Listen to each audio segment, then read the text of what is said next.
The BC Penitentiary, commonly referred to as the BC Pen or just the Pen, was a federal maximum security prison located in New Westminster, British Columbia. Opened in 1878, it operated for 102 years, housing Western Canada's most hardened criminals until it was decommissioned in 1980.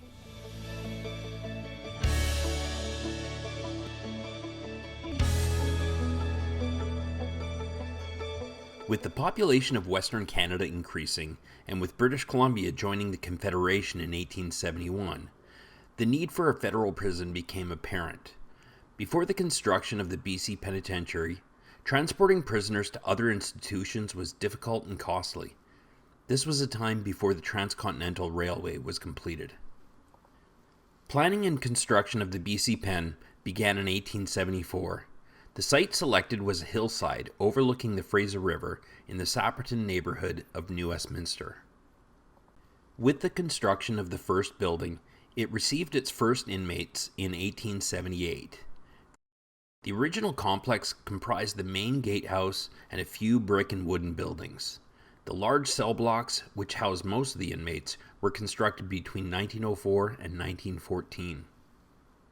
The prison was full of structural problems when it opened, including flooding of the basement, faulty plumbing and heating, bars either missing from windows and not properly affixed to the walls, and lack of proper medical facilities.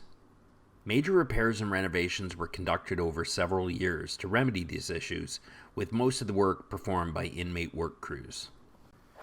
The site was initially surrounded by a wooden fence, which was soon upgraded to 30-foot rock walls, and finally 40-foot concrete walls with guard towers located on each corner.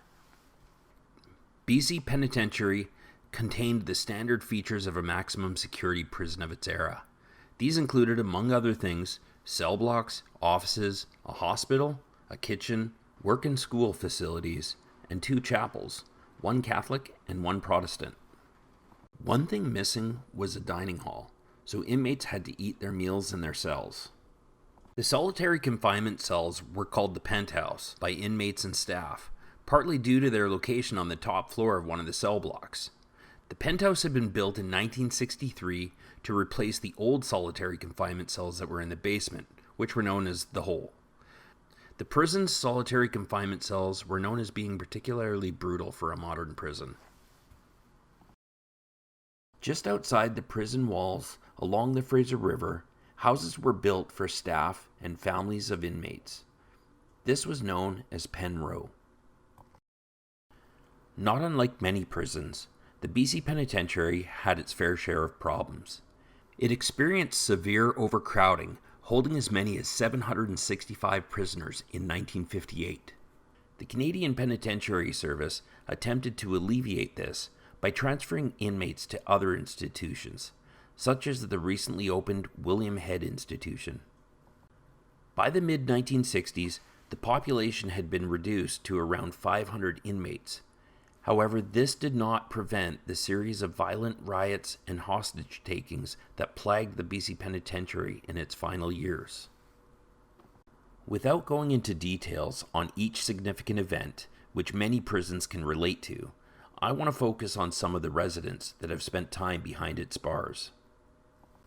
Bill Miner, the most famous outlaw in Canadian history, was notorious for his train robberies in British Columbia. The first at Mission Junction on September 10, 1904, and a second several miles east of Kamloops on May 8, 1906. Miner and his accomplices Shorty Dunn and Louis Colquhoun were arrested a few days later. Their trial took place in Kamloops, and on the 21st of May, they were all convicted. Miner received a life sentence, of which he served only a little over a year, escaping from the BC Penitentiary on August 8, 1907. The public uproar and political repercussions of this most sensational of all escapes in the BC Pen's long history contributed greatly to the construction of the Miner legend as an outlaw hero of sorts in popular imagination. The legacy of Billy Miner lives on with the 1982 film The Grey Fox, starring Richard Farnsworth. A mountain near Princeton where he lived while planning the Kamloops robbery, renamed Mount Miner, the Billy Miner Pie at the Keg Steakhouse, and even a street in the neighborhood the prison once stood. Before the abolition of the death penalty in Canada, executions were carried out at provincial jails rather than federal prisons. However, there was one that took place here. An exception was made in the case of Joseph Smith, aged 24, who was executed by hanging on January 31st, 1913. Smith and another inmate, Herman Wilson, killed a guard during an escape attempt on October 5, 1912. Wilson was injured during the attempt and died from his injuries before his trial. Smith was tried and convicted of murder. The official reasoning for conducting the execution at the pen was that it was easier to continue to house Smith there rather than transfer him to a provincial institution. However, it is likely that this was intended to serve as an example to the other inmates at BC Penitentiary.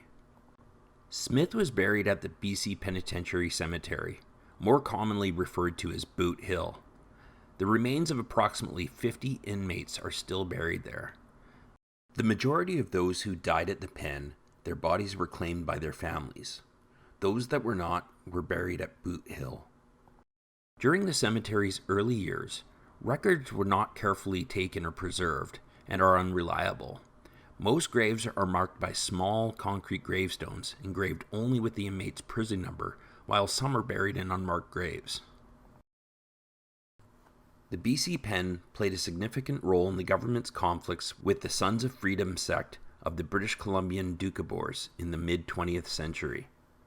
The Sons of Freedom protested perceived government interference through acts of public nudity, bombings, and arson, leading to mass arrests and convictions. In 1931, over 600 Doukhobors were sentenced to 3-year terms for public nudity, prompting the construction of a satellite prison on Pierce Island.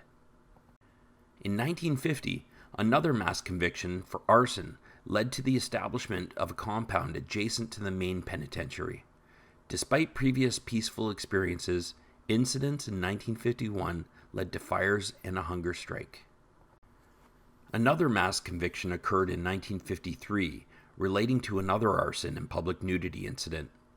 New huts were constructed at BC Penitentiary, but this time they were used to house members of the general prison population in order to free up space to move the Doukhobors into a fireproof cell in the main cell blocks.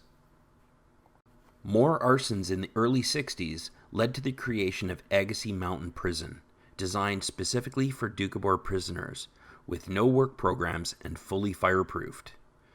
A hunger strike in 1962 resulted in one death despite forced feedings. The last Doukhobor prisoner was released in 1970. Agassiz Mountain Prison was turned into a prison for elderly inmates and eventually split off as a separate medium security institution. On March 12, 1979, Correctional Services of Canada announced the British Columbia Penitentiary would close. Inmates were gradually transferred to the new maximum security Kent institution, with the last inmate leaving on February 15, 1980. For 2 weeks in May 1980, the prison was open to public for the first time. Over 80,000 attended the open house. Although BC Penitentiary had opened with no ceremony or fanfare 102 years earlier, a formal ceremony, attended by various dignitaries, was held to mark its closing on May 10, 1980. Most of the buildings on the former BC Pen site have been demolished and replaced by residential housing and parkland.